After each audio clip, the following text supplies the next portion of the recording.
Well, hello, and welcome back to Thriving Artists, the Daily Joyride. We are officially relaunched. Woo! We're back on YouTube, Apple, Spotify, audio, and video, and I could not be happier to connect with you. So, today's episode is deeply personal. Over a decade ago, when I felt like I couldn't survive another day in Hollywood as an actor, I found the amazing Joe Tabbanella. Joe is a hypnotherapist, and he didn't just give advice, he gave me tools, practices, a way to rewire how I was thinking, speaking, and seeing myself and the world. In this episode, you're going to hear the actual process, how to essentially hypnotize yourself into confidence, into momentum, into a career that you actually love and desire. This is not woo, it is practical, it is powerful, and you can apply it immediately, even while listening to this in your car.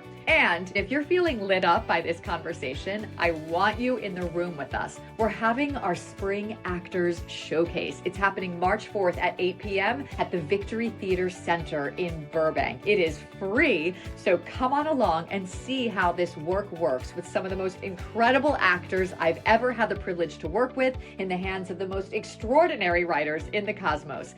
And if you're not in Los Angeles, not a problem. Come audit a class. Your first acting class with me is free. We will be online March 30th at 11 a.m. in the Zoom room. I would love to meet you there. My friends, you can actually love the life that you want into existence. Let's see how you can do that with Joe Tabbanella. Here we go. There we go. Hi, Joe Tabbanella. I'm so happy to have you here to share any kind of time and or cyberspace with you. And for our listeners who haven't yet had the overwhelming joy to meet or to work with Joe, I'm just going to share a little bit about you. Joe Tabbanella, my friend, is an expert hypnotherapist, an NLP practitioner, and a masterful mindfulness teacher. You teach and have explored the fields of hypnosis, mindfulness, brain spotting, biofeedback, neurolinguistic programming, radical acceptance, open focus, and mental and emotional release, MER. And it says on your website that you set out on a journey to understand your mind and how it works in achieving goals, in releasing suffering, and experiencing happiness. And you said that once you discovered happiness was not found in an external experience, but through internal practice, and that success actually starts in the mind, it freed you from never-ending attachments and aversions. As a result, external conditions seem to fall into place. You go on to say that following a life-changing experience, you decided to dedicate your life to giving others the insights and the practices that you were so fortunate to have received. So a life-changing experience. So I'm going to earmark that because I'm so curious to talk about what that was. But off the bat, I also just have to share that Joe is an amazing actor and producer and director of film. He has films in festivals currently and has a career as an actor for decades, in addition to everything aforesaid mentioned. So Joe, I do want to hear about the life-changing stories that catapulted you into the world you're currently in. But first, I have to ask, Joe, please tell us how you went from nighttime soap star heartthrob to masterful practitioner, spiritual teacher, metaphysical wizard, and best therapist ever for so many. How did that happen? Well, I couldn't find work, and I figured, hey, we're in LA, might as well be a spiritual teacher. Boom, boom. Bada bing. I love it. I love it. Wow, that's a tall order. Okay, so I wouldn't say I was a heartthrob, but thank you. So there's a combination of two things that happened to me that got me into this world. And the first one was when I'm in trouble and I'm trying to obsessively, compulsively find the answer to a problem. It's happened since I was 19. I get some kind of download. It's hard to explain, but it's like an internal voice that it doesn't sound anything like my own voice. but it's not an hallucination. It's like an intuitive guidance. And it's never been like a psychic premonition. It's more about it asks the like Socratic questioning, that made me realize the truth. And then when I applied the truth, the question yielded miracles happened or like really wild changes happened. So it's not like I'm hearing this voice saying do this or do that. It's just a simple question. And I have about like 10 examples of when this voice showed up. And I say they because it feels like a them. It feels like a group Is it of a sound of a voice that's a gender, or is it like your own no, it's hard to voice? explain. Yeah, it's like what the neurologist might call the wise advocate, this part in us that says, Yeah. really, is that really true? And it's definitely separate from my autobiographical self-referencing network voice, like Joe's Mhm. voice and Joe's questions. One example is I got so many of these. One example of this voice is do you want to hear the first time I heard this voice? Do you want to hear about it or Absolutely. Yes. so I told this story so many times, but it's a very bizarre story. This made me realize there's some kind of way to pray, whether it's a science of prayer, whether it's some kind of alignment with a higher self. But it was definitely an interesting thing. So I needed money when I was a kid, and I grew up in a very, very blue collar family. They had no money to give me, and I needed about $5,000, and that was probably 25,000 today, I would imagine, right? As Mhm. far as inflation. So imagine like this kid who can't ask his parents for money, and he needs like $25,000, right? And I'm doing the good Catholic thing, looking for a sign from God, praying and looking for a sign from God to win it in the lottery. I'd play the pick four every day. My license plate of the car that was totaled, which is why I needed half of that money, and the other half I needed to pay somebody that I owed money to. Mm. And I really needed to come up with this money. And I play the pick four every day in the lottery. It's called the pick four lotto. And every day I would play two numbers, my license plate that was totaled and whatever I thought was a sign from God, Yeah. a car, almost runs me over. I play the license plate, whatever it is, ketchup bottle, receipt, breakfast receipt, went to lunch, 12:52, It sounds good. 1252. And this would go on for weeks and I would play and I was praying and praying and obsessing about it, really obsessing about winning this money somehow. And then one day I heard this voice and it said, "Who are you praying to?" I was just like, "What's that?" I'm praying to God. And it said, "Well, they always say, let us ask you a different way," which is so weird. And it said, if God was here, would you ask it for $5,000? Now, being a Catholic, God's not a it, God's a he, right? But I understood what it meant, like the omnipotent, omnipresent, omniscient, all that is. If that was personified in front of you, would you say, "Hey, I need 5,000. Would you give it to me?" I said, "Yeah, of course. That's who I'm praying to." And they said, "Think about it." And they come in threes. Think about it. Think about it. And the third, think about it. It's very firm. Think about it. Because I kept saying, "Yeah, I'm thinking about it." And I said, "Really think about it. Think about it. Think about it." I said, "Okay, let me take a minute and think about it." So I imagine the room splitting open in time and space time, and this light shows up, the antecedent to all matter, Mm. the field, the 0 point energy, the everything that is that never was in my room personified as this like light being. Mm. And I just got into it. Wasn't an hallucination. I just imagined it because I went for it. I went for this idea of imagining like this God that can actually help me.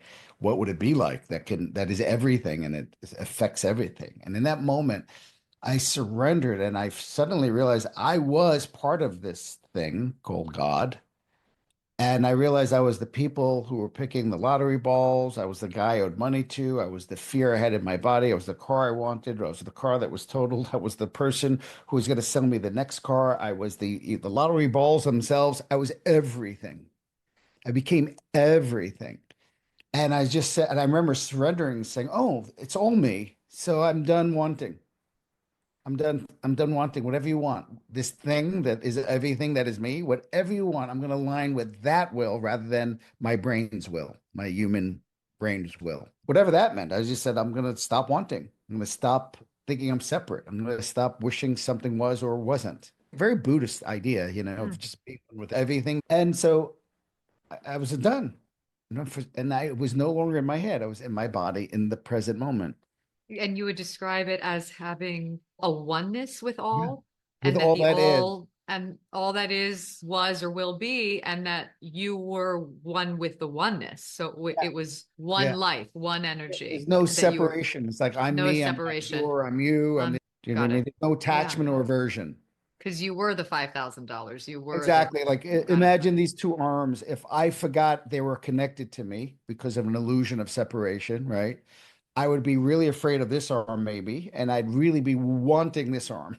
But they're both parts of me. So I need to say yes to this and internalize and connect to this, right? But that didn't happen until I realized I was one with everything. So there's no aversion and there's no attachment. There Got was it. just, right? And in that moment, I just started walking. I didn't know why. I was no longer in my head to do anything. I was in the moment, as they say. It's like an Eckhart Tolle experience, like completely present to resist nothing, And I'm walking down the street for no reason at all. I don't even know where I'm going, why. I'm just in the moment, felt like walking. I was in my body rather than in my mind. And I walked to I happened to be in front of a convenience store, and it happened to be the convenience store I played every day, And I was just like, what am I doing here? I had no reason to be there. I had no sign for that day yet. You know Mm-hmm. what I mean? Mm-hmm. But I was in front of it. I said, well, since I'm in front of it, I might as well just go in. And this went in. And I went in and I played the license plate number of the car I played every day. That number I played every day. It had no sign. And a woman sitting right next to me turns to me and says, 1729. Trust me, I've been playing it long enough. And I thought ketchup bottles were a sign from God, and receipts and license plates. And here's a human being saying, trust me, I've been playing long enough. I said, thanks, lady. I didn't think anything of it. Whatever she said, I didn't care. I didn't want anything anymore. I was just wanting the moment. So the moment was full, and I was everything I needed and everything I wanted, which makes me really believe in scripture in a sense when they say like God's taking care of everything. I understand like there's some kind of vibration to get to where a bigger part of you, whatever you want to call that, the bigger part of you is guiding you, higher self, higher Mm-hmm. power, whatever you. And I said, thanks, lady. I didn't think about it. I didn't even think about it. I had like $200 to my name and I spent it as if I had the money. And I needed that money, by the way. Like I needed that $200 to pay someone off for a whole week. Like you owed some Yeah, yeah, that's money. called the VIG. Like you need to you need to pay off a weekly. Yeah. And I spent it like I had it. And I was even looking for cars through the paper in the paper to like down in Philadelphia in Pennsylvania to get a go to the auction. And my friends were saying like, "What are you doing? You're going to go on the lam? You're hiding in Pennsylvania?" It's like, "No, I'm going to get a car." And they're like, "How are you going to get a car?" I was like, "I don't know how to explain this, but I have $5,000." And they were like, "Yeah, that's nice." They thought and I I didn't even call that night. Normally I'd call at 7:48, like it would come out, I think at 7:40, and then I'd call at 7:42. And that night I even forgot to call. Like I wasn't looking for it anymore. I wasn't wanting anymore. I was free of attachments and aversions. And in the morning I wake up and all of a sudden I remembered I'd never called. And for no reason, I just picked up the phone and called for the pick four, and it was that number the woman told me. I was just like, am I dreaming? No, at first I didn't think I won because I only had one number. And then I remember a woman told me a number and I had two numbers because I wasn't obsessing. Oh, I think that's the sign. And so I hang up the phone. I go upstairs. I realize I did have two tickets. I come back down. I read it and it's the same number the woman told me. And I remember saying, wow, this is so weird. Wind can come by and blow this ticket out of my hand and it wouldn't matter. And the voice came back and said, that's exactly why you won it. Go figure out what that is. And so I spent pretty much every waking day of every moment of my life annoying my friends, talking about the nature of this. And then I realized I wasn't alone. There were books like The Power of the Subconscious Mind, Joseph Murphy, Neville Goddard, Think About the Wish Fulfilled, like older books like Earl Nightingale. Not Earl Nightingale. Anyway, people like that. They have about 20 people from the 20th century that talked about prayer and understanding prayer, and Napoleon Hill, and then modern people saying the same thing over and over again. And I was just like, okay, now I get it. They did the same thing I did, or they get what I'm talking about, but how do I repeat it, you know? Yeah. And I spent years and years trying to repeat it. And I would have these shifts and changes, and nothing like it would something would happen for a moment, and then I'd go back to my automated patterns. And at one point, I understood it so well that I could have taught it for a living, you know, like did seminars. I knew it so well, Like you do now. But like I this was do back now, then. but there's something missing. There was something missing. I just understood it, but I wasn't embodying it, right? And I didn't know this until one day. So I was an actor for years, not really working here and there. Like I wasn't disciplined. I wasn't good. I wasn't committed. I didn't believe. I was just a bartender trying to be an actor, you know? And one day I was telling my friend who's a bartender next to me, we were talking about I was telling him about the law of attraction, when you can manifest your life, you know. And I'm almost 40 at the time, 37, no agent, right? No career, no, not the money I want, not the career I want, nothing that I wanted was in my life really. And he rolled his eyes at me. He says, yeah, go manifest a gin and tonic for that guy who's waiting. And my highest value is congruency. Like I hate talking about something and not being it. I can't stand it. I can't stand that someone writes a book because they want to write a book rather than it changed your life and they want to change my life. You just wasted my time with this book, you know. I just something I can't stand about myself if I say something and I'm not doing it, right? Walk the walk, talk the talk. Yeah. Yeah. Now, it's very hard to always live up to our ideal version of ourselves, but It's a it's a core trigger, value. core value. It makes me wake up for sure. Yeah. So I looked at him and I was done. I was done. I was so embarrassed. I was so embarrassed talking about this to him. And I looked at him and I said, look at me. I said, if I'm a working actor in 3 months, you come to me and ask me what I did, and I will show you. And I was 38 with no agent. You know what the odds of that are, right? When I say working, I just mean like I don't have to bartend. It doesn't mean famous. It doesn't mean rich. It just means I work as an actor for a living rather than a bartender. And he rolled his eyes again. So I made a decision that day. I said, I'm going to do one of two things. I'm going to realize either this idea I have is just confirmation bias and it's the defense mechanism to deal with the fact that life sucks and it's random and we try to make order out of randomness. And I'll never speak of it again. Either it's bolt and I'll never speak of it again, or I'm going to change the world by figuring this out because I knew what it was. And I knew that if I applied it, it would have to work a certain way. And then I would know that it was true, or I was just lying to myself, you know? Wow. It's either this is all a crock or I'm going to change the world Yeah. with this. That's how I That's do quite everything in a, my sense. Yeah. I got Yeah. that. It's Wow. either just, Wow. like, what therapists call magical thinking, it's just magical thinking. But when I really sat down to do it, I realized it wasn't magical thinking. It was really the structure of using the human being as what's called a servo mechanism. It's a creative machine. I mean, we built skyscrapers. Talk about manifestation, right? People have a tendency to think it means it's just going to like show up, like, a Buddhist manifesting pearls or something, or a watch. It's not. It's manifestation in the form of ideas forming into more and more form until they match the image. So anyway, I went home and I was ready, man. I was going to do it 20 minutes a day, 3 times a day. I was going to do what I knew I needed to do, even though I didn't know what that was. What was it? Well, I sat down. Sat down and said, I'm going to do this. That's it. My life is over now. This is what I'm doing for 3 months, 20 minutes a day, 3 times a day. I'm going to become the consciousness of the thing I want. Oof. Right. Wow. Wow. Yeah. So I sat there with my sage and the candle. And 10 minutes went by, I'm having a sandwich, another 10 minutes went by, I'm on the phone with a friend. Another 10 minutes, I'm falling asleep. I was like, I don't know what to think about. I know I have to have the end result, which is why I became an NLP trainer. Once I saw that Richard Bandler and John Grinder, once I saw that they studied model people and they said the most important thing is knowing your outcome. I was just like, sign me up. And then the other thing they said is a state and goal are two different things. You can have any state you want. You don't need an outcome for a state. I was like, sign me up. These guys know what they're talking about.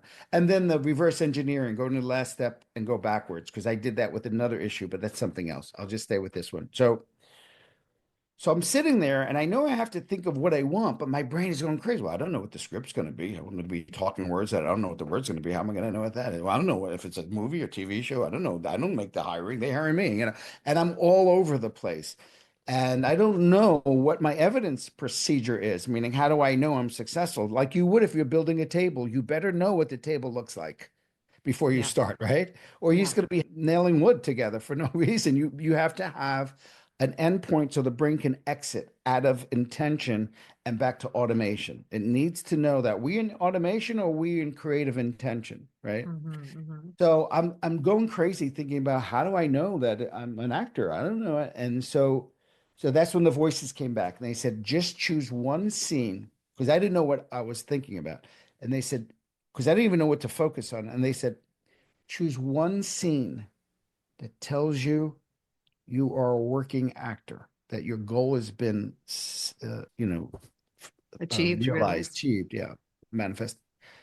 And I said, I don't know. And they said, if you don't know, we don't know. I was just like, well, they said, you have to choose. I was just like, how will I know? A contract? Maybe a contract? And they said, do you want to book a job or do you want to be a working actor? Because you can be signing a contract and not work. They might cancel this. I said, oh, okay. That didn't work. All right. I don't know what choose anything. Like, how will you know? How will you know? Like, hey, hello, I'm a working actor and this is how I know. And I realized, I guess if I lived like in a trailer, like that was my work. Like I knew that was my home. I lived at a trailer that I went to every day.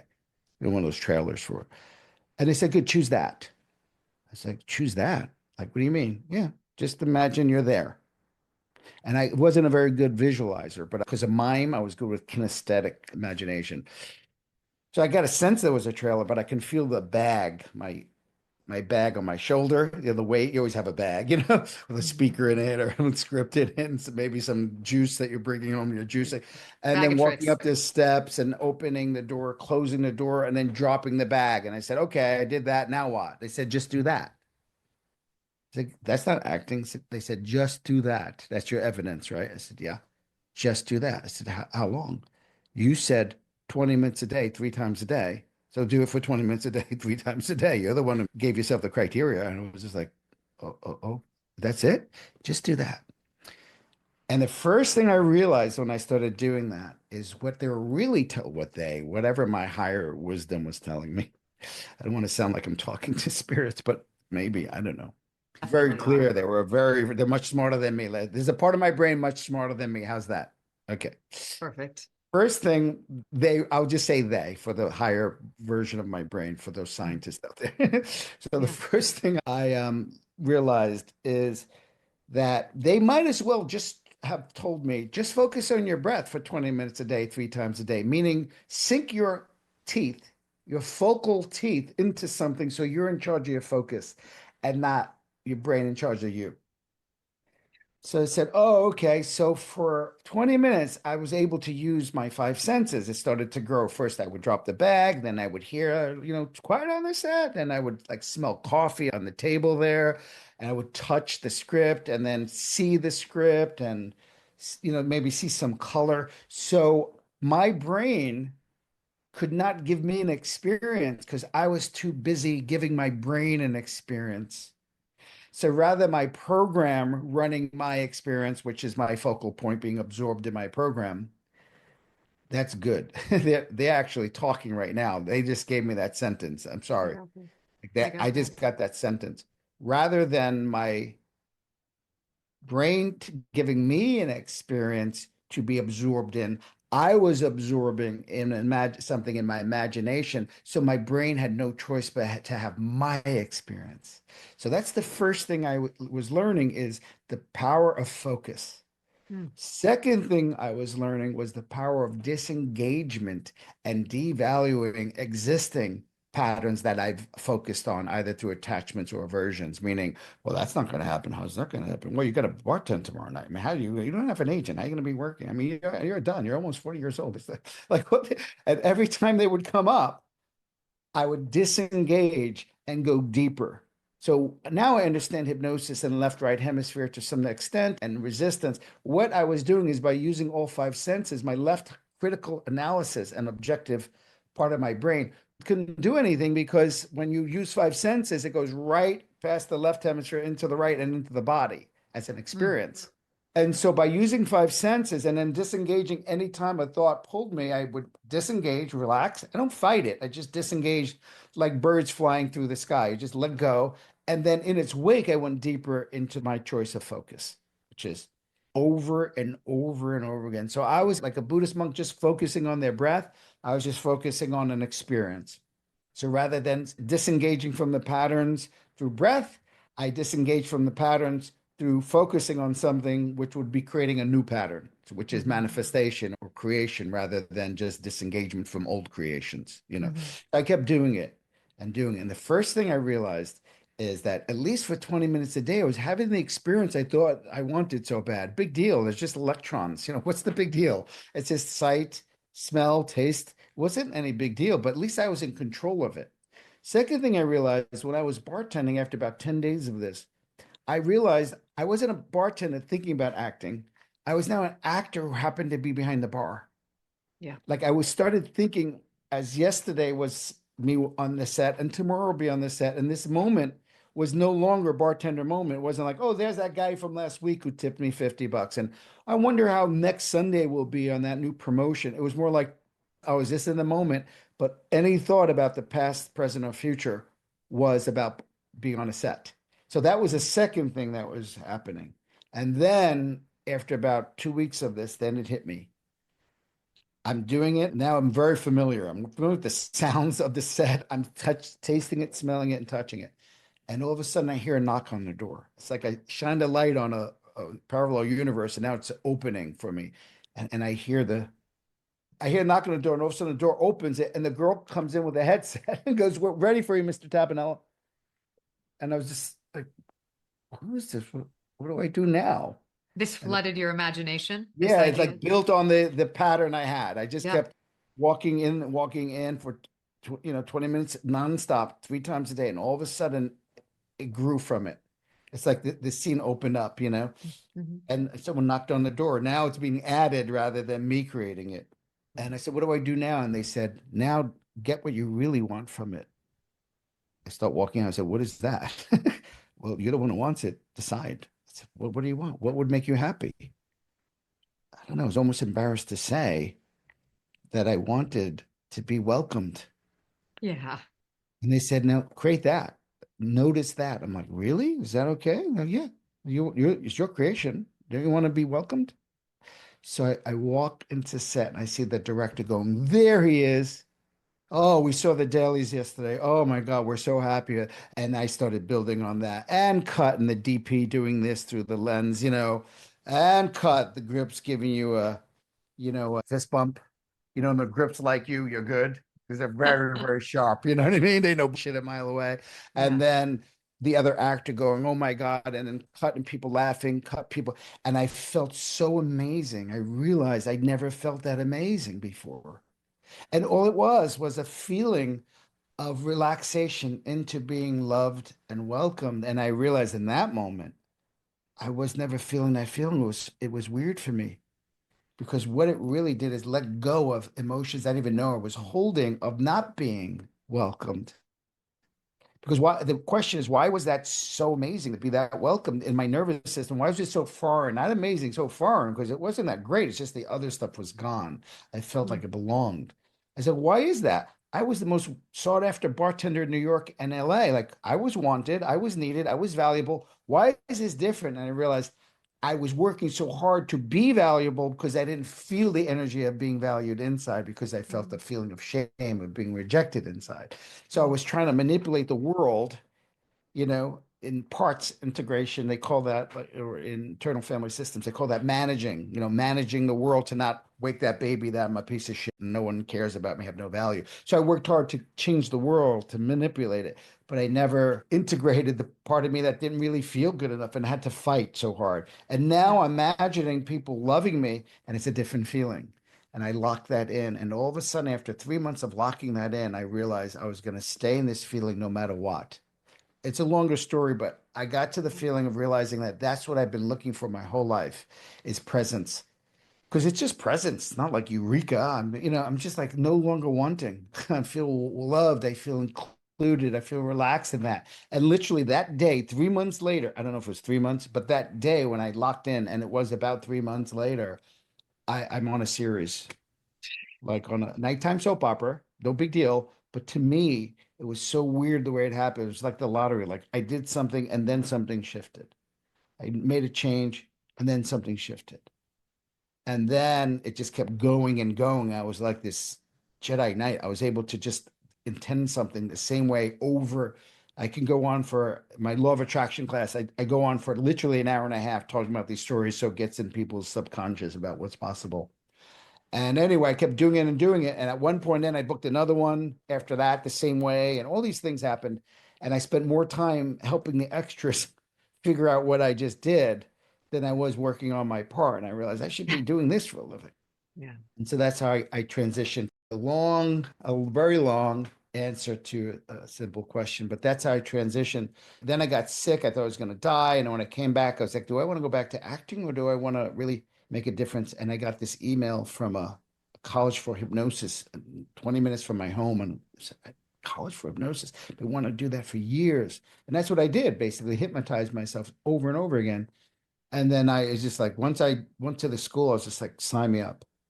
And it was like, that was my next career. And I had to do the same thing with that career as I did this career, as I did with that career. I just shifted my state and I all of a sudden started working when I didn't find any way I can do it. I was actually going to give up on life. I said, what did I do? I left one career when I finally start working. Hmm. I did the, 65 episodes, another 50 episodes. I did a movie in New York and that I visualized doing a movie in New York. And then all of a sudden, I leave that to do this, and I had no clients. And I did the same thing. I just visualized the end result, felt the feeling, and completely got out of the way and trusted the state. Trust the state of the wish fulfilled. Neville Goddard would say over and over again. And even Jesus said it over and over again. Yeah. And it's interesting you mentioned Jesus because, a lot of people listen to him and he didn't have a PhD either. He didn't have any credentials either. What you're sharing is so rich. I want to just be taking notes on everything you're saying. One of the things that sticks out has to do with something you shared with me when I came to you in a state of rampant anxiety and anxiousness and filled with all kinds of angst. In our earlier conversations, when I came to you seeking help, you talked to me about this idea that you're so wonderfully sharing about, that what happens is a process of actually loving our lives into existence. I had been coming from a place of, like you said, over like compensating. Like my whole life for decades was kind of an overcompensation. My whole life was a compensation for feeling like I wasn't enough. I had no value. I was a fraud. I didn't matter. And in so many ways, my whole trajectory in terms of where I went to school and, going to Juilliard and then getting master's degrees, like still trying to get more. And so that I could compensate for this overwhelming feeling that I was nothing and I was no one and no one cared. And why should they? Because I was a bad person. And my personality, all of that, it was kind of what we'd call a strong suit, my outgoingness, my kindness with people, right? All so that I wouldn't be in trouble, so that they wouldn't know how bad I was, right? On some level. So I really just so resonates, like, what am I doing in my life currently that is in some way still an overcompensation for something that I think is missing in me or broken in me. And it's just a fascinating inquiry. Like, I want to just keep getting underneath that, so I, like you, can have that kind of congruency that you talk about and equanimity in my life. And to sort of segue that into what you were talking about imagining these moments of the dressing room, putting your bag down, the woman coming in. Okay, we're ready for you, Joe. The welcoming. You shared with me back in the day when I met you in 2015, you shared with me that there's a phenomena that takes place, and it starts with you actually loving what it is that you say you want to create. Like, if you want to create winning the Oscar award, if you want to create winning the Nobel Prize, whatever it is, if you want to create building the most magical garden in your backyard, that this work works when you are actually loving the thought of that garden and holding the weight of the Oscar, versus in the past, I would just think about winning an award or think about building my garden, and I'd be like, and I'd get constricted and emotionally congested and feel all kinds of, I'd be so confronted. And so I would be thinking about it, but I was riddled with, anxiety over And it. what do I got to do to get it? What do I need to do to get it? Yeah. What action do I take? Yeah. And you're speaking to me about how that it's actually this phenomena where the body, your body gets jealous of what's going on in your imagination. And you talked about how that, like, when you start to dream up, starring in this Broadway show that is your favorite play, and, stadiums filled with people, when you start to think about it, it wants to be so yummy when you're just thinking about it. Like, it wants to be so delicious, like, and just like the murmur pre-show, before the house lights go down, and the excitement and high-fiving your castmates, and you're like, let's go, all just thinking about it literally lights you up inside. And you explained that the body gets jealous of what's going on in the imagination, and then figures out a way to create what's going on in your mind's eye about the opening night, about all the excitement. It gets jealous and wants to start to create that in the physical world, because the body is jealous of all this of this joy and elation that's happening in your brain, right? Those 20 minutes a day, your body gets jealous. And so it starts to figure out and gets the downloads about where to go, what to do, who to talk to. And that, Joe, when you shared that with me, that the body gets jealous of the mind and wants to create it in the physical world, it changed everything for me. I mean, the notion of that is so special, and so I'd never heard it before.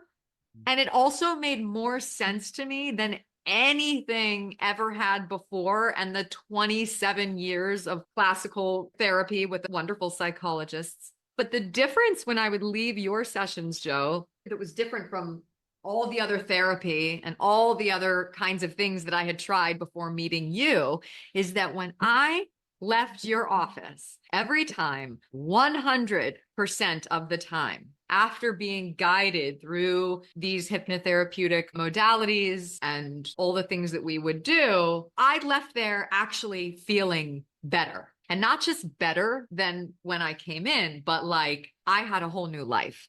I had a new chance at life. And I would leave kind of walking on air and just in love with the world. And before meeting you, I had never had that experience in therapy. I would be left kind of masticating on what had happened and still kind of in the pain body of all the things we had talked about my past. And I never felt better. And after a while, I was like, this doesn't seem practical. I'm going there to feel better. And after decades, it's so rare that I leave the office. Not that she wasn't excellent, because what my therapist did for the first time for me was to hold space. Yeah, and that was huge. That was a big deal at the time, but it was really just the beginning. It didn't transform my life, but it started to dissolve some of the inner turmoil. It started to dissolve that because I felt like I was, getting a hug, if nothing else. So for those listening, how do we go from the place of wanting, needing, the desperation? If I don't book this job, if they don't give me the promotion, if they don't give me the number I need, whatever, fill in the blank. How do we go from that needing, wanting, desperation energy just on our own? Like if we can't book a session with you, how do I, in the middle of the day, when I am desperate for something, wanting something, and so upset that it's not happening, how do I go from that to loving the thing into physical existence? Yeah. Wow, that's a good question. So the first thing we have to recognize that there are two systems at place oftentimes, and the loving something into existence, just so we can just clarify how simple that is. If I think about a party and I think about someone there having a good time, this is not like fear of missing out energy. This is more like I just imagine the party down the street and I just know someone's going to be there. I know I'm going to have someone, and I start imagining I'm there. My body wants to move there. That's what's called Robert Fritz, a composer, creative genius, called it positive structural tension. That's the creative process. We're not used to using the creative process. We're used to using the reactive kind of lizard brain, mammalian brain process. And that is really about manipulating the world so we feel comfortable as opposed to loving something into existence. So here's how it's put so we can understand it. Oftentimes we will say, oh, I love my life, or I love you, or I love this person, I love that, I love, right? And it's based on the idea that we have a chemical response in our bodies when we're in the presence of something that's pleasant. Yeah. Okay. And we say, I appreciate it. And so it's appreciation, really. I really love this, right?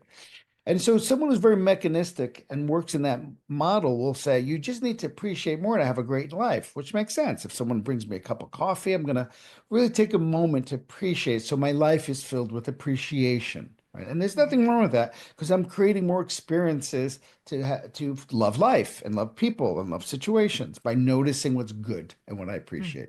And they say what you appreciate, just like with money, appreciates. What you appreciate appreciates. Yeah, I like that. And it's true. But what happens is the creative process is not about that, as Fritz so beautifully puts it. The creative process is you decide to drop into love, period. And then you take an idea and you bake it into existence. So you love something and love it as an idea. You see it, smell it, taste it, touch it. Now, you're not waiting for an external stimuli or stimulus to trigger you. You're not waiting for external world to trigger you. You're actually deciding to be neutral, or at least in a sense of appreciation, and then start to just like something that doesn't exist. So you're the creator rather than life creating you.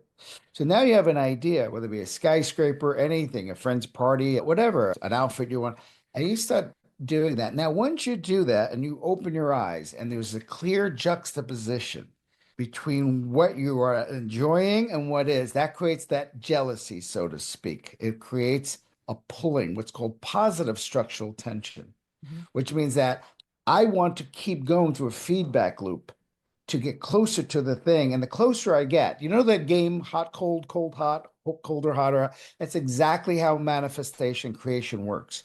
I hold an idea, I know where it is, but life doesn't. And I'm just saying closer, further, closer. I take an action, I call someone up, they reject me. Ooh, colder, but I don't get upset. I'm getting excited because I have to try something else, just like in colder, hotter. When you go over there, when the thing I hit is over there, I don't go, oh no, why are you going there? I'm like, colder, colder. That energy I'm feeling is that system going, oh no. That's what's called a servo mechanism. So a servo mechanism is a missile, basically. This is how it works in missiles.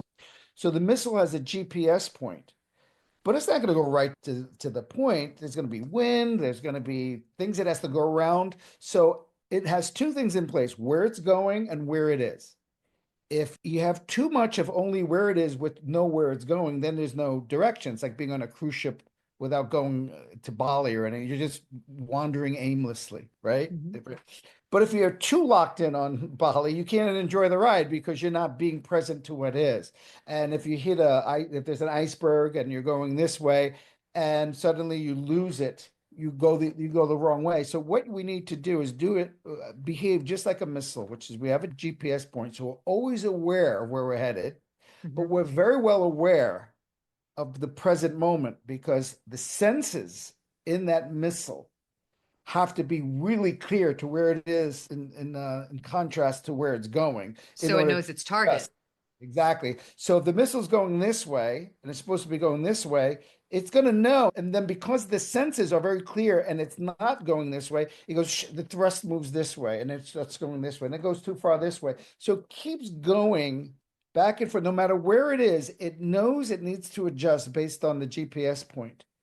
And And so based on the information it's getting in the through the senses in the present moment. 100%. Wow. Okay. Okay. Yeah. So in a very practical sense, all you have to do is fall in love with an idea, break it down into smaller ideas so it's not so overwhelming, like smaller goals, and then move it to that first goal. Because if you don't break down, we're going very practical before we get magical. Okay. Yeah. So Yeah. if you don't break down these goals into small, incremental, successive steps, right?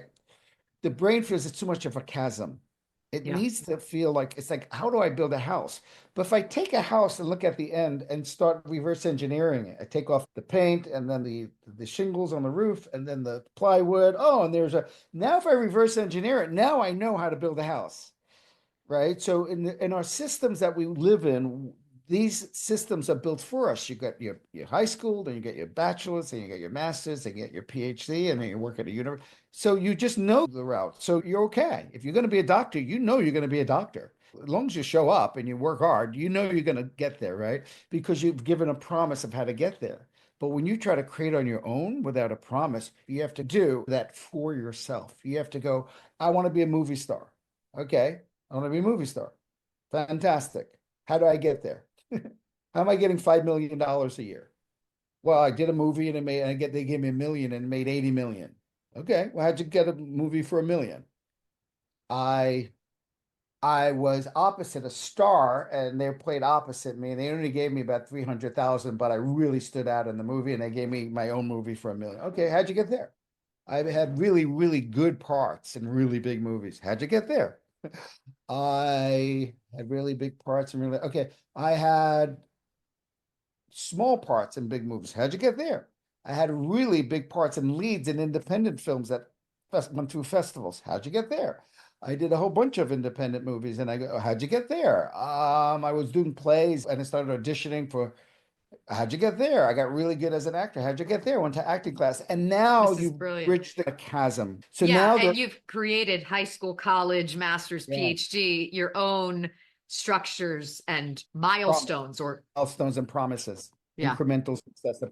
So this makes the left hemisphere very happy because the left hemisphere is a very series oriented. It's series circuit. It's one, like on Christmas tree lights, you take out one light, they all go out. That's what a series circuit is, which is each one has to be the antecedent to the next one, and another one needs to be and it has to kind of fill each other up. The brain is very happy when that happens. When Mhm. one happens, and because that one happens, the other one can happen. Brain's very happy. So that's the first thing you want to do is break it down so it's not a chasm. Why? Because this is compelling, but your brain's like, I don't know how to get there. I don't want to work hard. What if I'm not promised, right? Mm. And this is very believable and achievable. You can Mhm. get a short film, go to Mhm. acting class, right? But it's not compelling. Why am I wasting my time doing something that's not compelling? But when you tie them together, it gets very, very compelling. Yeah. So again, this is the practical way of doing it. This is the very NLP way. This is a very psycho cybernetics way. This is Robert Fritz. It's very, very simple. So I'm here, and now I have my first step or my first possibility, which is now I'm excited because it's going to lead me there and I know Yeah. it. So I'm now excited to go to that school because I know I'm going to be a doctor for sure if I go to that school. That's part of the steps, right? Yeah. So now all I do is tune into that, feel that as if I have it now, excited that that happened, and then I make sure I take an action. As soon as I take any action, I have to be aware if that action is closer or further from my goal. Now we're in the hot, colder, colder, hotter.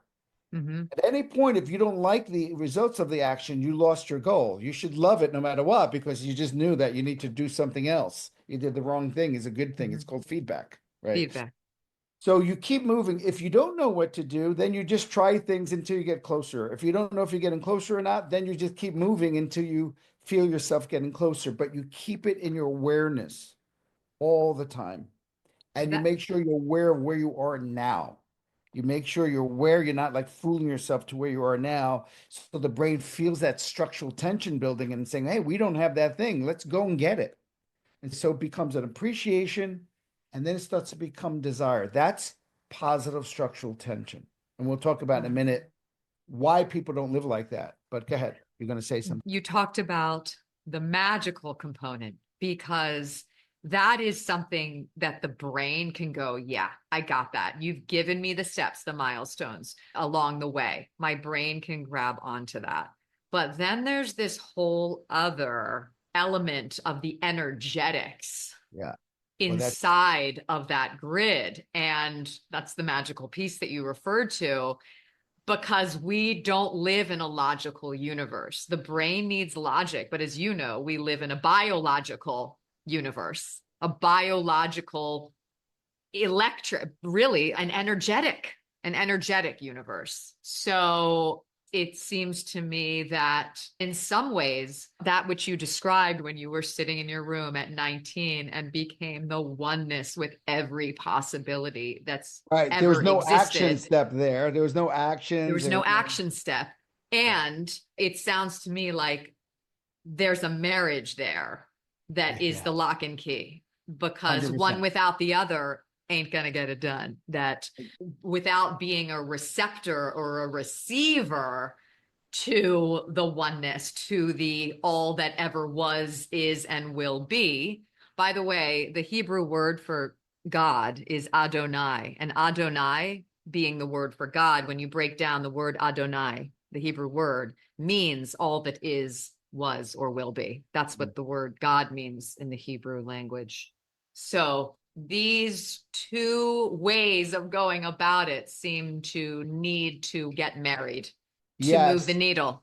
Well, yes, I would push back a little bit in the sense that Please. there are plenty of people that are very mechanistic in having an end result, moving towards it, trying things to see if it gets closer or further, having a program to get there or a path. And they achieve their results. It doesn't mean they're happy necessarily. And it doesn't mean that they're open to faster possibilities. They may actually be making it longer than they need to because they program it, as opposed to the right hemisphere, so to speak, metaphorically, but part of it's true because it works in a parallel. It's makes global connections, right? So let's look at the difference between left hemisphere being a program and right hemisphere being artificial intelligence. When you program a computer, it goes, this happens, and then that happens. That means that. And when that happens, and it achieves a program based on a strategy of cause and effect that fulfills the program, right? Okay, so that's left hemisphere, and that's get things done, right? If you know the strategy to get something done, and you plan it, and you reverse engineer it, and you just take actions. It doesn't matter if you're feeling good or not. If you just take action, no matter what, and you keep going until something works. This is how we're going to work, right? It's how it works. And we would achieve some results that way and lots of results. You're almost better off doing it that way so you don't get lost in the fantasy. So now the right hemisphere, if you think of it this way, is more like artificial intelligence. How does artificial intelligence work? There's no program. There's just a prompt. Give me a picture of aliens on Mars that look really scary. And all of a sudden it scans the whole universe because you're open to every possibility, and you trust that something bigger than you is gathering data rather than you alone based on your familiar knowledge of how to get from A to B or what you might guess is A to B. And this is how I bridge the difference, right? You can live just like that, which is you intend and get out of the way and just watch it unfold.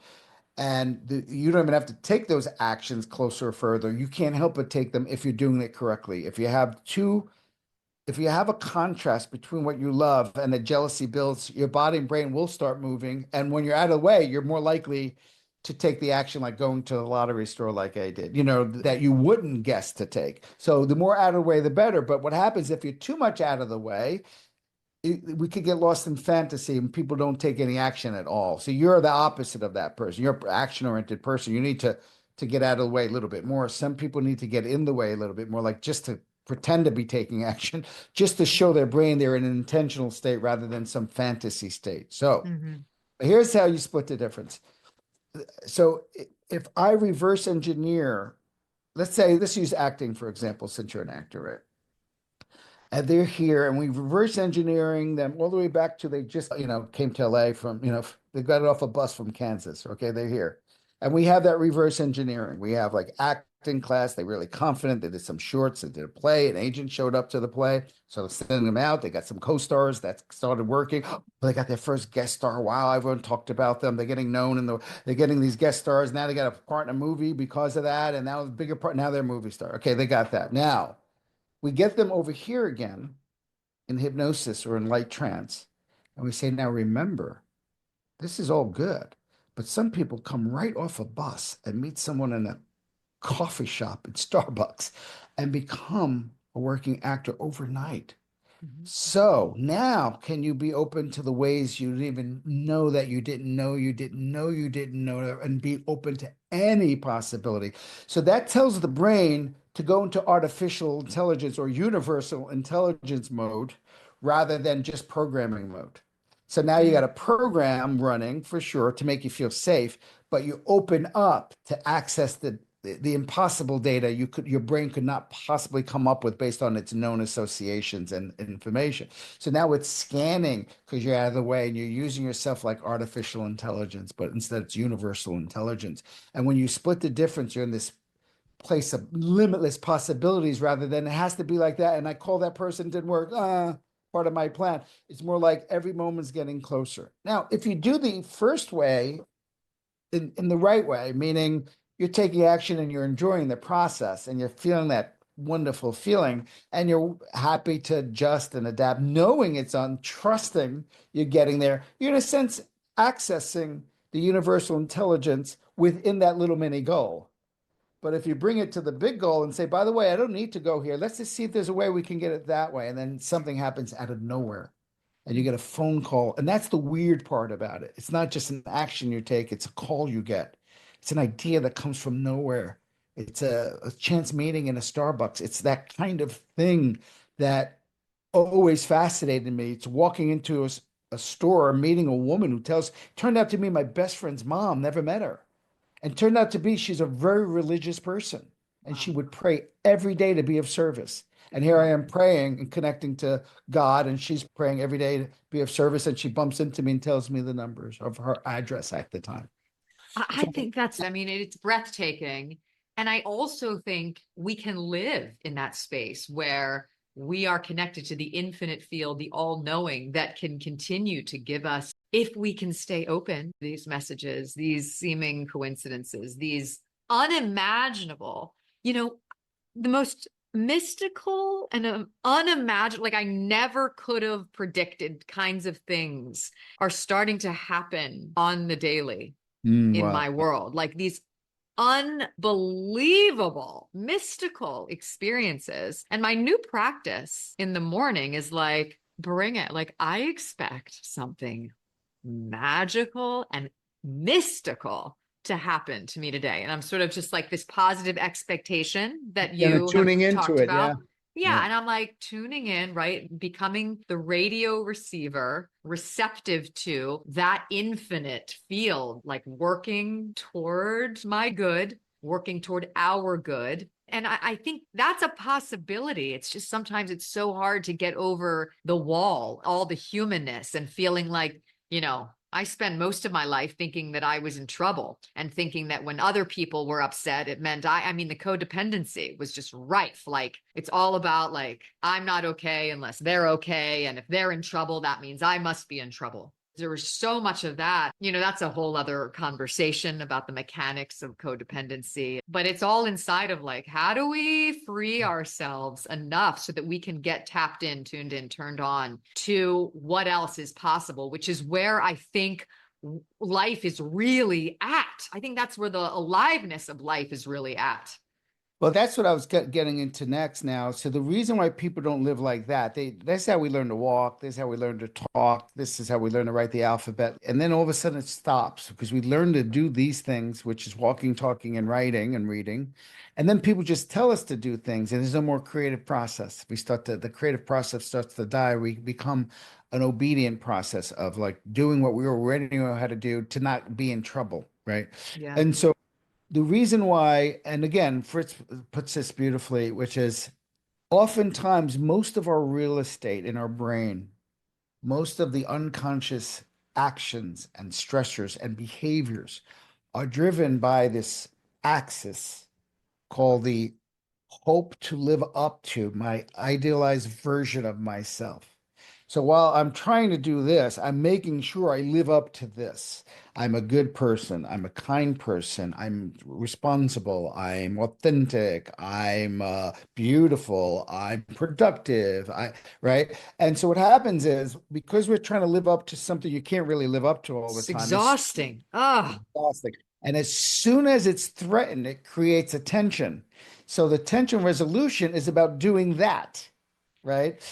To come back, it's like what I was saying about the inner child, like the managers. You do something to make sure you are still a good person, like I did. I was on the set having a time in my life, and I was making sure I was helping other people to show that I cared about other people. I wasn't some selfish, self-absorbed actor. Wow, was that something I was trying to make sure I lived up to that was taking me out of my dream job? Right. And so we live, and underneath here, this axis here, down here, is a fear or limiting belief we are holding that we don't want to believe about ourselves. So if we live up to this idealized version of ourselves, we're not selfish, we're not bad, we're not lazy, we're not unkind, we're not useless, or we're not all the things that we fear people will find out about us. Yeah. Right. And so that's what we're normally doing. And then we say, oh, I want a goal, and the goal's over here. And it's like if all the energy is more worried about fixing this negative structural tension, in other words, changing things to relax, as opposed to the creative system, which is I change things because I'm so happy. I wanted to match my happiness. One is positive structural tension, and one is more like an OCD system. I need to move things to release my stress.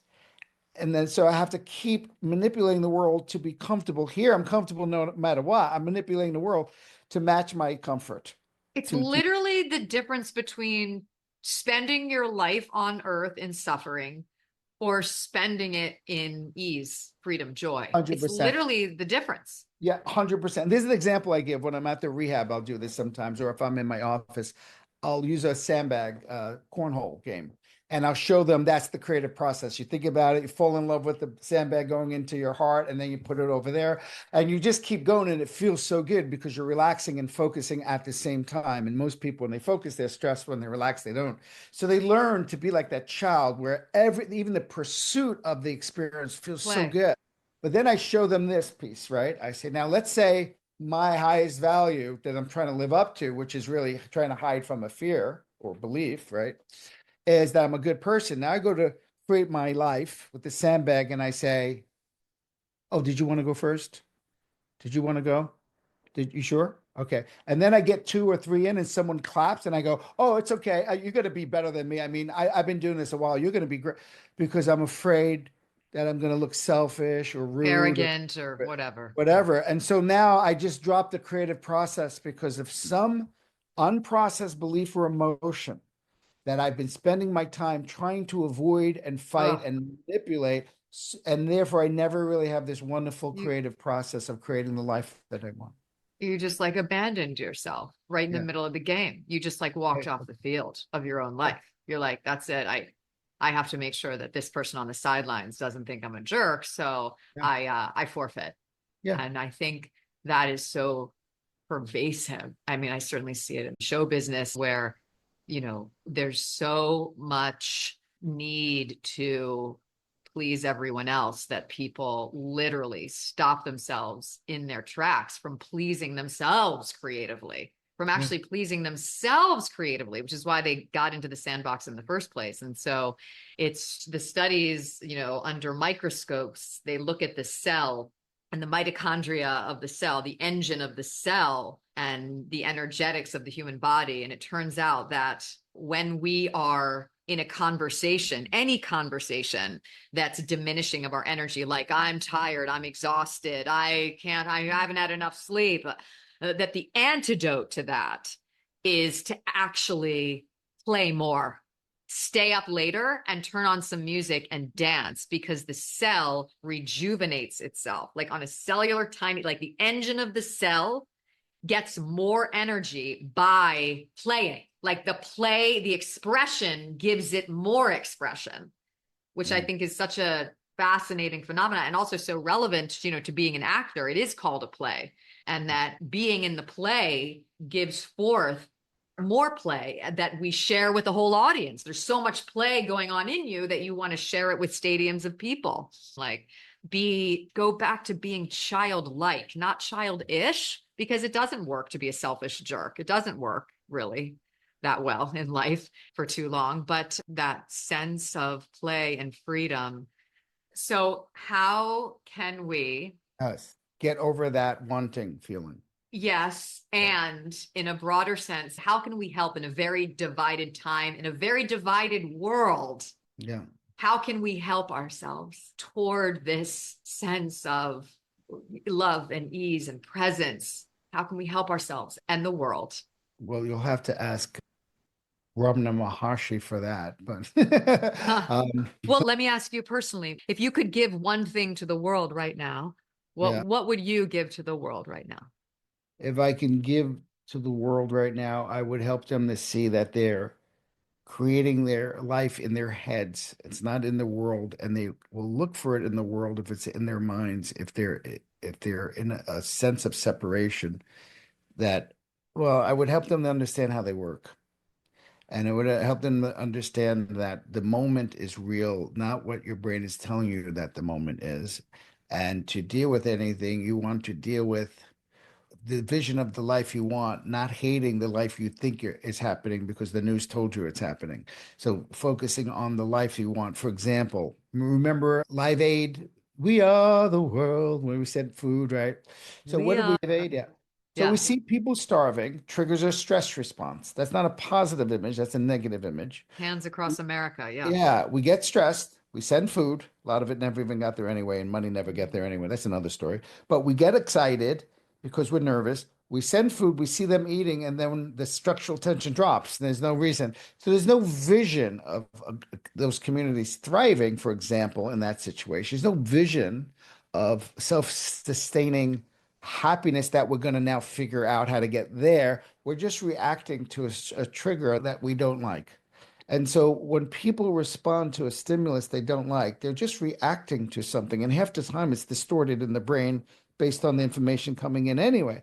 Now, if you have a vision of getting connected to people beyond that, what you don't like, your brain will find ways. I used to say this 20 years ago, I used to say, I remember, you remember Buckley, and he used to have the arguments, debates with Noam Chomsky, right? And I remember thinking to myself, when my car breaks down in the driveway and I'm frozen and my power is out, Noam Chomsky or Buckley is not going to come and help you. It's going to be your asshole Republican neighbor or your asshole liberal neighbor is going to be the one that's going to come out of their house, make sure you're warm, and make sure you're eating. So don't take the bait to be divided because people are filling us up with this hate energy, and focus on the image.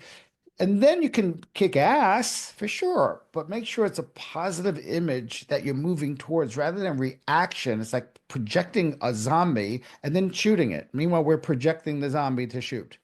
And then we start deleting, distorting, and generalizing. But that's a whole nother thing about like the masters knew this. Be the change you want to make in the world. I've been to the promised land. You may not get there with me, but I may not get there with you, but I'm already there. Like, what's that mean? I'm already in a consciousness of the end result. I'm already in the thing I want, and I'm going to let my body get jealous and figure out how to get there at best it can.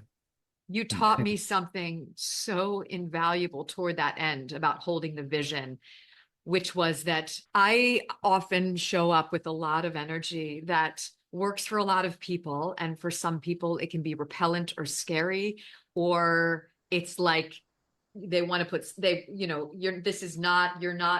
not their bag. And for the most part, that's okay, because I'm not going to be everybody's bag. And I have my preferences too. And that's all well and good. I don't want to be, there are 8 billion people on the planet. And if everyone likes you on the planet, your inbox is going to be, it's going to explode. But you said something to me, which helped, because I was so addicted to other people liking me and approving of me, because I had outsourced my power and approval, and I was waiting for everyone else to approve of me before I approved of myself. And you taught me something about that when I'm in a situation where that person is maybe not happy with my behavior, not happy with my performance, there might be yelling involved, that in those moments, rather than literally shrinking and wanting to crawl into a hole and die, I could still, in the face of difficulty, in the face of people that don't agree with my politics, in the face of people that don't like my show, in the face of people that didn't want me for the role, in the face of people that are actively telling me you're too much, that I could actually hold on to my joyful, playful, yummy, elven, fairy-like lightness of being in my essence without giving myself away, while, and here was the key piece, adjusting my behavior. If they didn't want me singing so loud because the walls are thin at the hotel where I was staying, because I'd flown to New York and I was going to audition in New York, and I was doing my song in my hotel room, and they're banging on my, okay, I can actually just adjust my behavior, but still continue to have the best time finding another little corner of the sky where I can rehearse my song, but also not abandoning my soul, my joy, my happiness that I'm alive, not giving myself away to someone else's reaction. And you taught me, you said, Robyn, you're not the one in trouble when they're yelling at you like that. They're the ones that are in trouble. They're the ones that are going through it. They're having some kind of major problem that they would even talk to another human being like that. Like, it's clear, like, let's get this straight. You're not in trouble, and you don't have to abandon your very soul and essence because of some outside circumstance. And at the same time, you can still be aware and awake and modulate your behavior if that's what's called for, without losing your joy. And that's what happens with children. See, a child's essence might be joyful. Let's say they're playful or mischievous, right? That's their essence. And of course, the essence wants to express itself as an essence would like to, right? So if I'm in a funeral and all of a sudden I want to do fart noises because I'm funny by nature and that's my essence, and I'm not supposed to do that, what's supposed to happen is exactly what you said. Note to self, someone's upset. Let the information, the shame come. And when the shame leaves in its wake, it leaves note to self. No fart noises during a funeral. But you keep your essence, you just stop expressing it that way. But you don't leave your essence and throw a wrench in it called shame. Use the shame to learn, release, and be even better for it. But what happens to most children when they get shamed for a behavior, they now leave their essence and they have shame, and now they look for a world where they can do the fart noises, but they never really feel like they're getting their essence back. So they become a Robin Williams that still needs to express itself because I need to do that to feel free.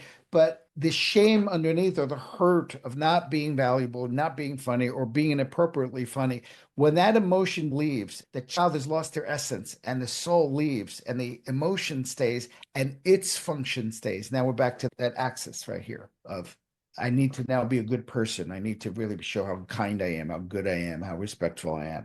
And that becomes like a shadow part of ourselves that we never really deal with. And that's exactly what it is. Like you can feel really horrible, let it go, note to self, and then feel great and just don't sing out loud when people are sleeping at 2 o'clock in the morning. Yeah. Or don't burst into a party when you don't know anyone and you just no note to self. Okay, next time I'll, but you don't have to leave your essence. You just change your behavior and people change their essence. That's why we talk a lot about the difference between guilt and shame. Guilt is something I've done. The human has done. I can fix that. I can apologize, make amends. I'm happy to, if you're important to me, right? Shame is something I am. That's why people have shame will never apologize. That's why they call it the narcissistic wound. I'm not going to Ah, apologize. I didn't do anything wrong. That means I'm bad. Rather than my humanness was selfish. My humanness was greedy. My was jealous. My humanness was slothy. My humanness was lusty. I'm so sorry. What can I do to make up for my humanness? I really am important. I want to overcome it happily because of our relationship, right? As opposed to, I didn't do it because that means I don't deserve to be if my humanness is me and my humanness did the thing and the thing is bad. That means I'm bad. Then I'm never going to admit I didn't do it. I didn't. Why am I apologizing? Well, you did it. You made me do it. Well, you did it first, you know. And that's what happens when people have unresolved shame. They can't ever really, really apologize. And that's what happens when people have unresolved hurt. They can never really accept an apology.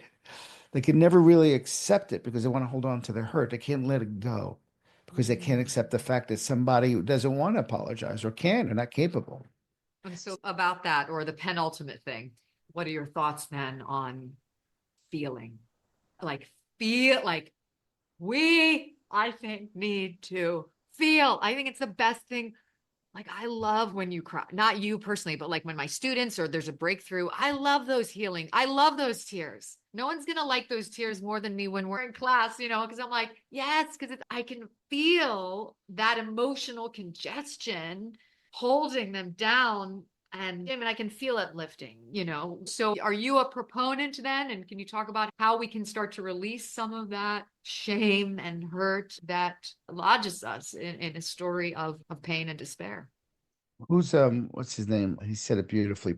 The hero with 1,000 faces, archetypes. The one who wrote all about Joseph Campbell. Campbell, right? Joyfully participate in the sorrows of life. Joyfully participate in the sorrows of life. Can you unpack that? So, so if you treat life like you would in theater, you're feeling the emotions fully, but you want to because you want to show the audience your truth of what's going on. Those emotions come and go, and you're in a theater, right? But in life, if you don't see life as a play, then you're going to be afraid of those emotions. And so there's a big difference between feelings, emotions, and negative emotions, right? Feelings are just an experience of what you're feeling. And if you're very science minded about it, it's just these two axes. There's autonomic nervous system and then the hormonal nervous system. That's it. It's either arousal or mood. And then we kind of turn it into a feeling. This is why sometimes someone with a hormonal cycle will confuse the cycle for depression because it's a low arousal with very unpleasant pro-inflammatory chemistry. So all of a sudden it'll feel like depression, or someone will have their blood sugar off and all of a sudden think they're afraid because they're in an elevator or airplane when their blood sugar's off, and they now have a phobic response because it's the same. Your adrenals are kicking in to balance out your blood sugar, and you think you're afraid, but you just have adrenaline, cortisol going through your body, epinephrine, and then you're saying, "Oh my God, I must be scared," right? And so what I have found about emotions, and this is the biggest thing I've found. So it's great that we're on this. It's one of the things I was writing in my chapter, in my book today, because I work with, as you know, I work with the best doctors and PhDs and therapists like in the world. Like I really Yeah. do. And we always talk together and work together. And I was always wondering why someone could have the same training I have in brain spotting or biofeedback or mindfulness or tapping, or someone else can be doing it instead of me doing it on myself. They're doing it on themselves and they don't get the result that I'm getting. And I'm thinking, why is this? And I realized what it was. And this is what it is. that when someone does tapping or bilateral stimulation or EMDR or brain spotting or whatever you want to, mindfulness or breathing techniques, and they're trying to get rid of the emotion, it makes it worse, even if the technique works. Because if you did it to get rid of the emotion and your body feels comfortable because the emotion is now gone, what did that just say about emotions? To be more sensitive to it, if you feel that comfortable. It's like if you get off an airplane, you feel relaxed, and you're off an airplane, and what does that tell the nervous system about the airplane? Airplane bad if you're relaxed. Well, if you feel this good when the emotion is not around, you basically found another clever way of suppressing it by distracting from it. Just another way of not feeling. But if you see emotion as exactly what it is, energy in motion that was none of your business, other than your body processing life in its contrast to what you would like, and emotions just do one thing, first and foremost, at its purest form, it's fight flight, right? It's do I run, do I fight? Think about it. No matter what the emotion, no matter how granular you get, it's survival because it's all coming from a survival system, right? Shame is I'm going to die because the tribe doesn't like me. Fear is I'm going to die because the tribe's going to kill me. Hurt is I'm going to die because a part of my tribe is gone and I feel lonely for, right? So Yeah. guilt is, oh my God, I did something bad. Now the tribe might kill me, you know. So these are all just emotions, right? And their first go-to, the reason why it's so difficult to understand this, and I find, is when we get triggered and the emotion comes, the first go-to is gas on the brakes. Like, do I run? Do I fight? Do I run? Do I fight? That's all it's saying whenever something looks weird. If it's loud, it's not welcoming, alone, loud noises, falling, something hot, something unexpected. The first go-to is, hey, do I run or fight? Like a cat, you know, as soon as they see something that, you know, they jump, right? Okay. Now, if that emotion doesn't come and then go, and in its wake leaves comfort with the stimulus, because it doesn't require fight flight. Well, if it leaves, it goes, now I've mastered the moment. Now I'm okay with you being angry at me. I know how to talk to you, or I know how to defend myself, or you're on Zoom. Why would I have a fight flight response? I don't have to beat you up, right? And I don't run. And so what happens is we're still saying to the brain no to the negative emotion. And if we say no to the negative emotion, we're saying that's not allowed to be. And if we're saying it, no, it's not allowed to be, we're giving the nervous system a task it cannot do, which is it's the serenity prayer, trying to control something that I can't, trying to get you to stop not liking me, not wanting me. It's like asking it to stop comets from hitting the earth. And it will keep going. If you said, no, it's not allowed to be. This is where anxiety is all about. It's It's saying us trying to something's not allowed. control. Yeah, We're it's trying to trying play to control. God. We're trying to play God in a way. You Exactly. mentioned the So, serenity prayer. the first thing we need to do is to do the opposite we did when the emotion got stuck, which is to accept this. And so the first question, this is my process basically. I'm giving it to you right now because it works every time. I mean, I can spend 8 hours giving examples, but we don't have the time. Just trust that this works. Did it The with next 8 million episode. things and even very traumatic experiences. Of course, work with a licensed professional if you're doing this. And, you know, sometimes if people have trauma and they get overwhelmed. I'm just talking about very simple emotional discomfort. Okay. All right. For now.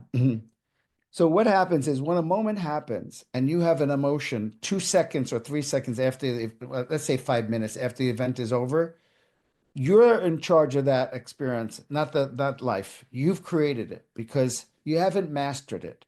And so you still have a fight flight system because you haven't mastered someone not liking you or whatever that is, right? Okay. And that's happened because before a nine, usually these moments get stuck and they never fully get processed. So it's almost like that snake bit me. Let's stay away from the snake. I never knew how to be comfortable in a world with that snake, so I'm just better off staying away from it. Well, that happens with attachment theory too. If I never got comfortable with my mom leaving the room, I'm going to be anxious attached. If I never got comfortable with someone like controlling me and judging me and not listening to me, I'm going to have an avoidant, right? So I never mastered stimuli, meaning my nervous system is still trying to fight, flight stimuli that doesn't require a fight, flight. It requires an acceptance, a learning, a doing, and then a creation system. Like, what do I want instead?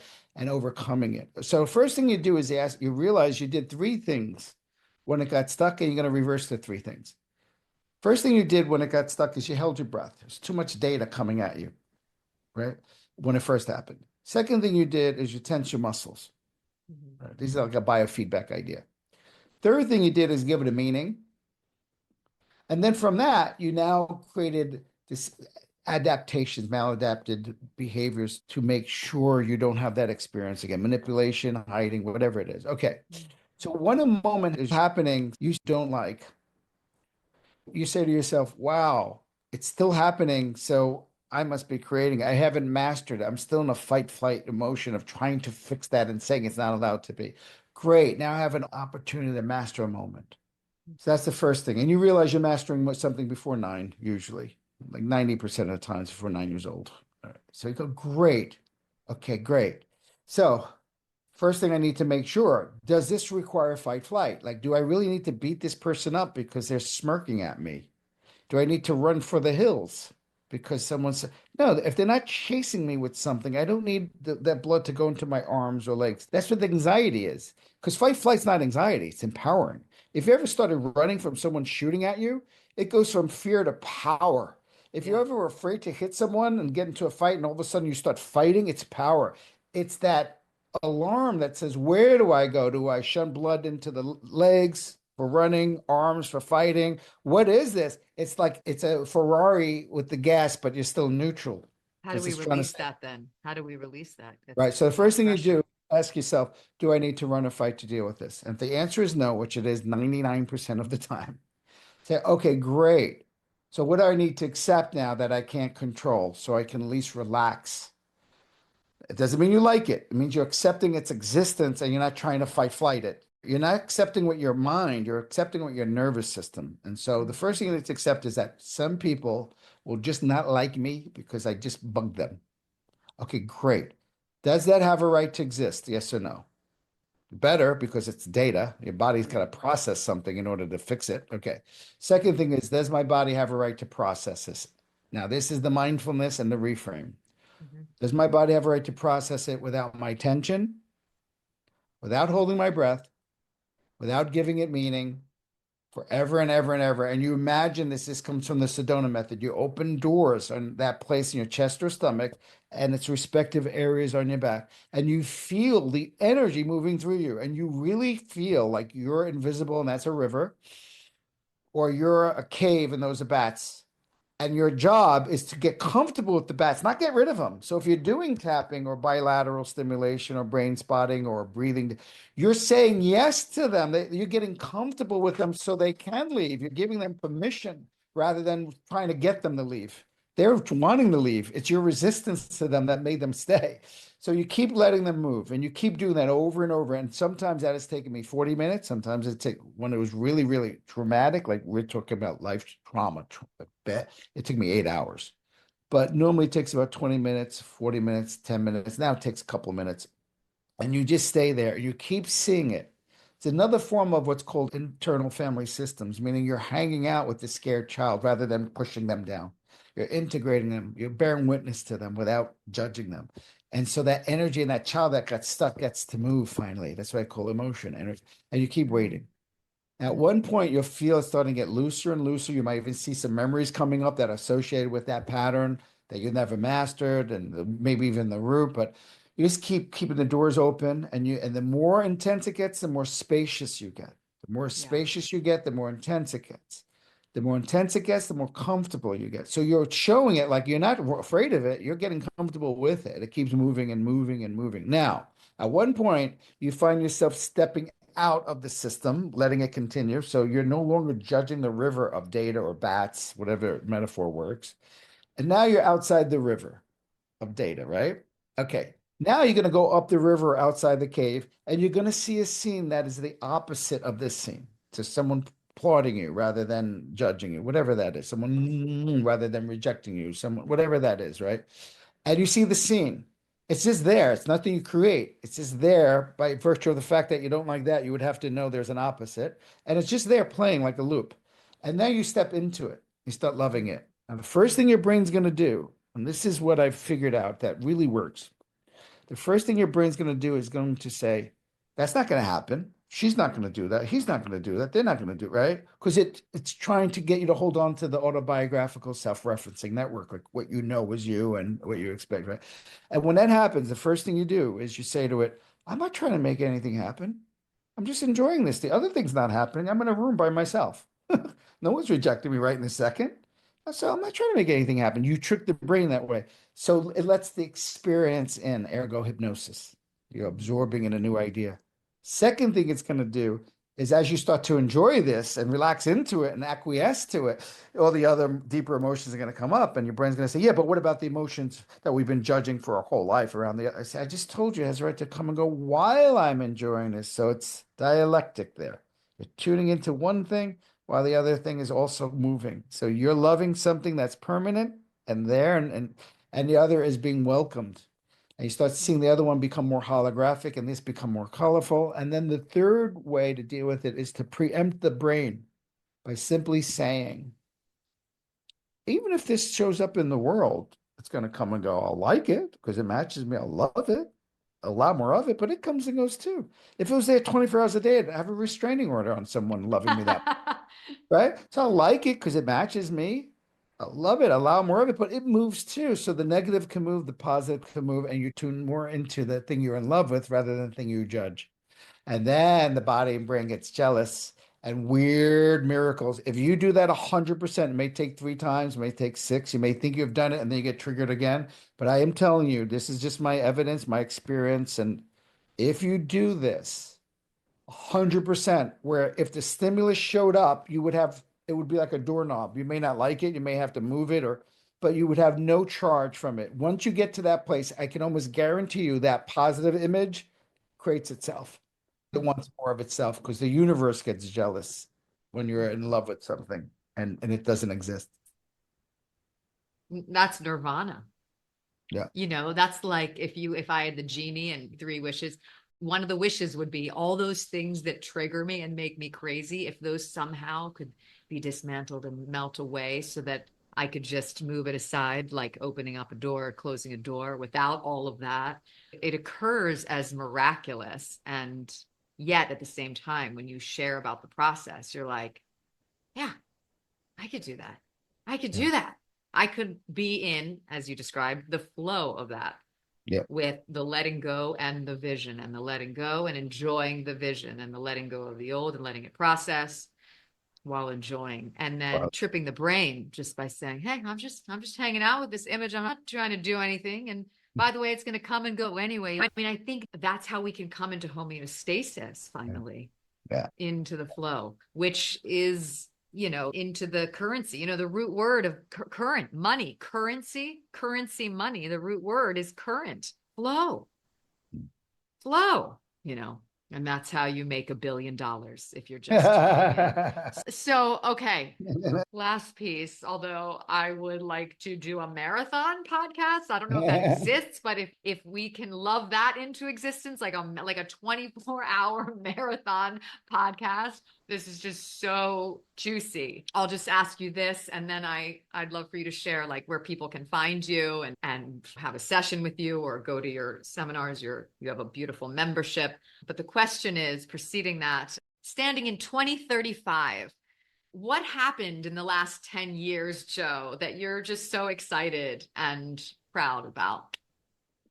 A lot of truth was revealed. People woke up to what's really happening in the world and in their lives. People became more empowered. People, as Edgar Cayce said in the early 20th century, he said, in this century, at this time, we won't need intermediaries to talk to God. He said people will talk to God directly and do miraculous things. And I think that people will have awoken to their power of understanding this to levels that can only dream about, where they're starting to realize that energy is thought, thought is energy, that is the precursor to all physical form, behavior, and reality. And if you continue to vibrate at that consciousness of oneness, you'll be in the flow and be listening to the all that is to govern our behavior and our thoughts rather than the brain's idea of safety and separation and conditioning to govern our thoughts and our behaviors and therefore our realities. And I think we're going to shift into where I was at that time when I won the lottery, when I was just like, everything is present and I'm letting like Joe Dispenza does at his workshops. You're just hanging out in the quantum and you're hanging out in space and you're trusting that that knows who you are, what you need to do, your purpose, your meaning, your next action, not somebody screaming at you, telling you what you should be, need to be, have to be in order to thrive and make money and be famous and be safe and be relevant. No, it's like that is going to dictate what we are, and we'll realize, oh my God, we didn't have to work that hard. We just had to be present. I'm going to leave you with one story that recently happened to kind of sum up what we're talking about. How's that? I mean, I have so many I want to share, but I know. Well, you're coming back. This is just, we've only just you're begun. an actress and a writer, and I think you appreciate this. I think I told you about this. So he gave me permission to talk about this. So a writer's been trying to write in Hollywood for 30 years, jobs here and there, but never really breaking through. And he came to me about 3 years ago and he was really upset. And it's just like, I don't know what I'm even doing here. What am I coming to you for? And he had this story in his head about like, why him? How come he doesn't get a break and everyone else does? That kind of thing. So I taught him these principles. You have to be successful first, and I helped him to see that life, you create your story. Everything's just a moment. Any story you give it is your creation. And I gave him a recording he listened to a lot. And anyways, about a month ago, he texted me and he's at, let's just say, the top 3 film festivals in the world. So imagine the top festival in the world. And he's on the red carpet because his movie got bought, sold, and made with a huge star. And it's his movie. And of course, before I even wrote him, I was going to say, you got to tell me, what do I teach my students and my clients? Tell me, the difference that made the difference. Before I even said that, he wrote, never give up, exclamation point. I said, I know, we all know that. Tell me the mindset, like, what could you attribute it? And he said, okay, let me think about it. He said, the first thing was, I realized I had to get rid of this story that I was creating for myself. The story that, why me, why not? Like, it's just a story. Second thing is, I had to feel the success first. Feel successful. Third thing was I never gave up, but at the same time, completely trusted the universe, that artificial intelligence idea, that universe, right? Completely trusted, but never gave up at the same time, right? And the fourth thing was I listened to your recording a lot. And in the recording, I remember you said, like, doubts are nothing more than something you create. And if you create it, you can uncreate it. And I use the metaphor, I don't know if I did in that recording, of if you and I are walking to a pizzeria and there are birds flying by, do we go, oh, well, I can't go, there are birds flying by, I have to pay attention to? Like, just because you have thoughts and ideas that are modeled from parents or from TV or your friends, doesn't mean you have to pay attention to them. They're just opportunities to latch on. That. You created it, you can uncreate it. Yeah, you can uncreate it and just keep moving forward, not giving up, feeling that feeling, and just being excited about moving forward. So yeah. So that's where I see us going, because another client texted me the same day and he was in a wheelchair and he was getting worse every day and he was closing down in a wheelchair and his body was shutting down in every way. And he called me and he's now talking. I never heard his voice. He goes, I'm talking. I'm doing well today. I walked. He goes, I'm calling everyone that made a difference in my life. And he said, what you taught me was the future self, to be the consciousness of the desire I want and live there. And I kept living with me and you in a bar having a drink together when I'm walking. I was just like, okay. But he said, but I had to call you because I walked today. And you can hear him talking and I'm doing better. And like, this is a person who for 3 years is getting worse and worse and worse, to the point where our last session, he had to cancel because he couldn't talk. And then he had to go to the hospital to get a feeding tube because he couldn't even take down food anymore. I thought it was over for him. I mean, this 3 years, I got him on the last 2 months of those 3 years. It was getting worse and worse. And all he did is stay in bed all day and think about that future self, like Joe Dispenza did, like just living as the future self. Now, I think it was something we did before that. I don't want to get too personal, but we did what's called a parts integration about why the body wants to shut down and what he's not listening to, kind of thing. But that was the most miraculous. That day was one of those things. I was just like, wow, this really is true. I keep forgetting, like, this happens all the time. but it's not me. I don't want to say it's me because they're the ones who commit. So you can get on YouTube any day. You can get on TikTok and hear what I'm saying a million different ways. But these two people committed. He listened to my recording all the time. He was committed to that change. The other guy just sat in bed, visualizing himself hanging out with me in a restaurant or a bar or something, like all the time, like living there, Amazing. feeling it, you know? I mean, it's totally extraordinary, and that the work works the way that it works. And I'll just say that yes, we can get this information, but I never understood. It was gobbledygook Mm, before I was sitting in your office. I It was see. literally like gibberish. The embodiment of this work that you are, it's not like you're talking to me. It's like it's coming through you. It's Yeah, like it's literally definitely. coming through you. It's just an experience that I hope everyone listening to this and all of your friends and family members can have. And it's such great news. The stories that beautiful, phenomenal, both. The good news is that like the work was just, it was feeling good. Here's Yeah. what their work was inside of what you just shared. Their work was like to sit there and feel so good. Yeah. Accept what is. Yeah. Don't ignore it, but devalue it and disengage from it, and don't exclude it, but it has nothing to do with what's permanent. What now is impermanent. What you're loving is permanent because it lives in the field of permanence. It's not part of the world. So when you love what you want and you stay there, you don't have to get wrapped up to it's not working or not working. Who's working, what working? I'm holding what I am and I'm aware of what it is, but I'm not going to give it a meaning or a story. I'm just saying it's in juxtaposition with what I love. And just be aware of those two things always in place will create a stressor. And if you give that stressor meaning rather than the meaning called change, if you get any other meaning, though, this is what change feels like, then you stopped that servo mechanism from getting closer to the target you're holding because you Yeah. now got in the way. It's like going this way and you try to help it. No, it Right. knows how to adjust. You got to keep the GPS and just know where you are at the same time. It's a weird thing. We did it when we learned to walk, but it's a weird thing to be completely consumed with where we're going and completely present to where we are and to keep those two things in our mind constantly. It's the creative process. It's very hard to do. And it's so gorgeous. But that this is available. Yeah, it's exciting. So it is. But I was excited for 20 years until I decided to prove it. When I went to go do it for 3 months, it was the opposite of this. It was this kind of this like disengagement receiving feeling. It wasn't a dopamine feeling. It was more of a endogenous endorphin feeling, oxytocin, lower arousal states of receiving and disengaging. And then that created its own dopaminergic pattern of wanting more of itself. So it was a desire based on creativity rather than a Buddhist desire based on suffering that I need something to get away from something. And that Yeah. desire just promises to get rid of pain. This desire is more of a recursive loop of appreciation and desire building on each other. So it's a win, win, win, win, win. It's like you feel good no matter what. You're enjoying the pursuit. You give yourself a right to be a child again.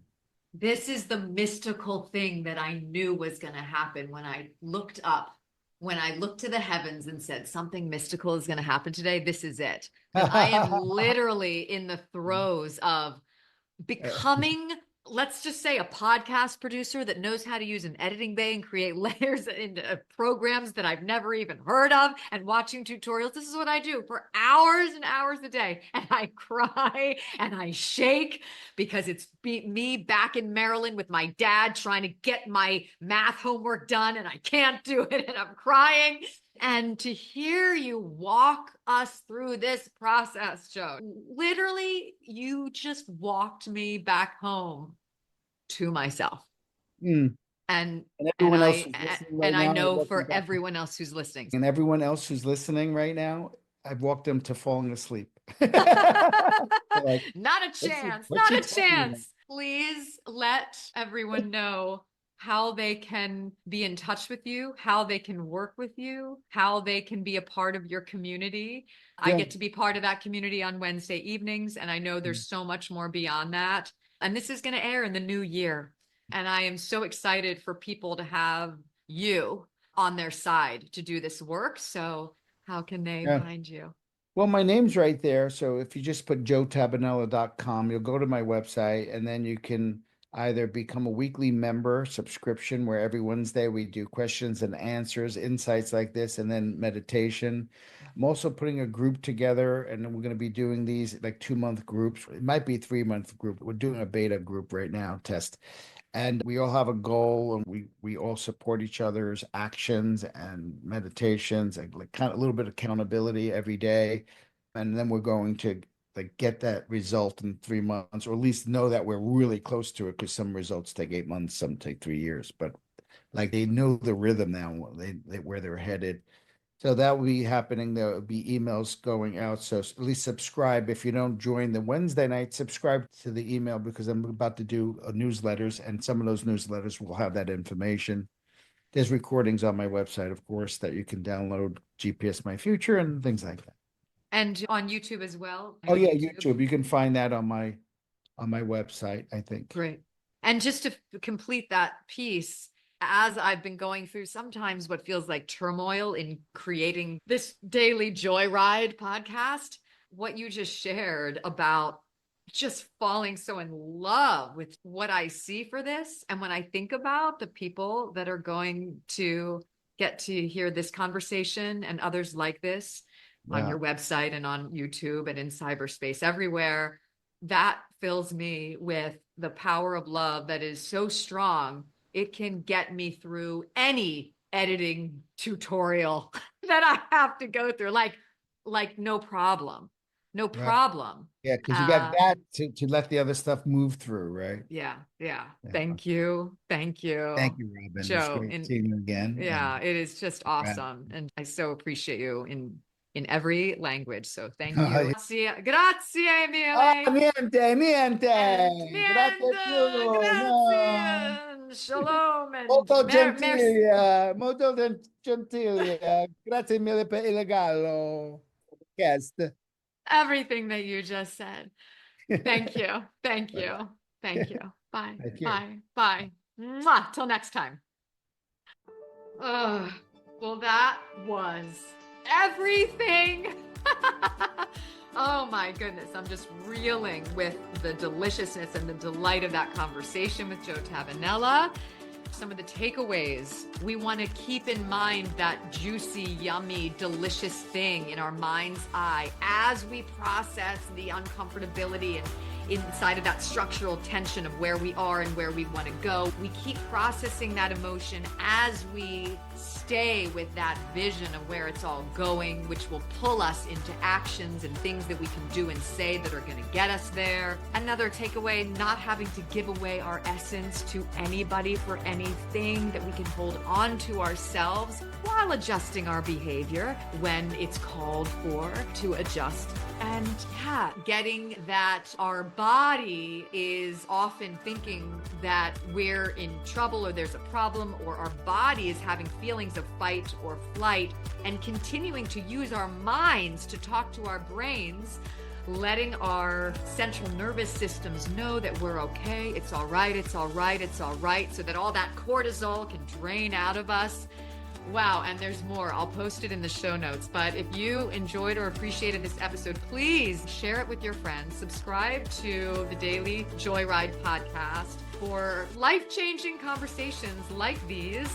And I hope you enjoyed and got so much out of it. Can't wait to see you and connect with you next time. So please email me always any guests that you would like to see come on, any ideas that you have for an episode, and anything in between, anything that you're dealing with, questions you might have about what you heard today. And I'll be sure to get back in touch with you and we'll talk all about it.